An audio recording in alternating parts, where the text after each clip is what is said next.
March 24 సాతాను దినములు లెక్కించబడినవి.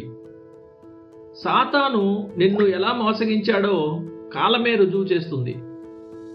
సాతాను రోజులు లెక్కించబడ్డాయనే వాస్తవం దుష్టులకు దుర్వార్త. ప్రస్తుతం పాపులు ఎంతో విలాసంగా గడుపుతూ ఈ ఆనందం సదాకాలం ఉంటుందని భ్రమపడుతున్నారు. క్రీస్తు శిష్యులు విలపిస్తున్నప్పుడు వారు నవ్వుతూ కనిపిస్తారు. పరిశుద్ధులు పేదరికంలో వణుకుతుంటే వారు పట్టు వస్త్రాల మెరుపులతో తిరుగుతుంటారు.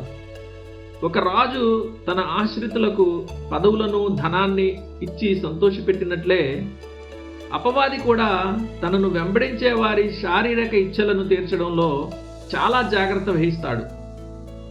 నిన్ను ఘనపరచడానికి నాకు శక్తి లేదా అని బాలాకు బిలామును అడిగినట్లే వాడు మాట్లాడతాడు. సంఖ్యాకాండము 22:37.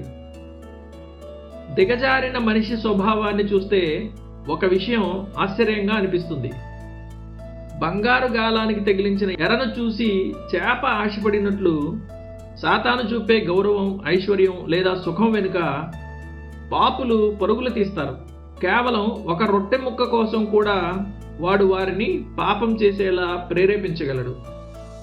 లోక సుఖాల కోసం సువార్తను విడిచిపెట్టిన దేమా విషయంలో ఇదే జరిగింది. దుష్ట హృదయం అపవాది ఇచ్చే చిన్నపాటి బహుమానాల కోసం ఆతృత పడుతుందే గాని అదే పనికి దేవుడు చెల్లించే భయంకరమైన ఉగ్రత అనే జీతాన్ని విస్మరిస్తుంది. శోధన అనే చెట్టు మీద వేలాడుతున్న అవినీతి ఫలం ఎంతో నెగనెగలాడుతూ కనిపిస్తుంది. ఒక్కసారి రుచి చూస్తే అది మరింత కావాలనిపిస్తుంది. కానీ జాగ్రత్త, సాతాను ఇచ్చే ఏది వాని శాపం నుండి విముక్తి పొందినది కాదు. వాడు ఎంత అపవిత్రుడో వాడు ఇచ్చే బహుమానాలు కూడా అంత కలుషితమైనవే. అవి మనుషుల ఆత్మలకు విషము వంటివి. తిమోతికి వ్రాసిన మొదటి పత్రిక 6:9. అపవాదితో బేరమాడక ముందు ఒకసారి ఆలోచించడం తెలివైన పని కాదా? వాడు ఇచ్చే వాగ్దానాలకు వారంటీ ఉందా? దేవుని న్యాయ తీర్పు నుండి వాడు నిన్ను తప్పించగలడా?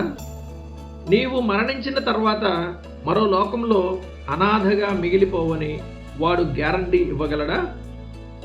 సాతాను ఇచ్చే సుఖాలను నేను ఇప్పుడే అనుభవిస్తున్నాను, కానీ క్రీస్తు వాగ్దానం చేసినవి పొందాలంటే పరలోకం వరకు ఆగాలి కదా అని పాపి అనవచ్చు.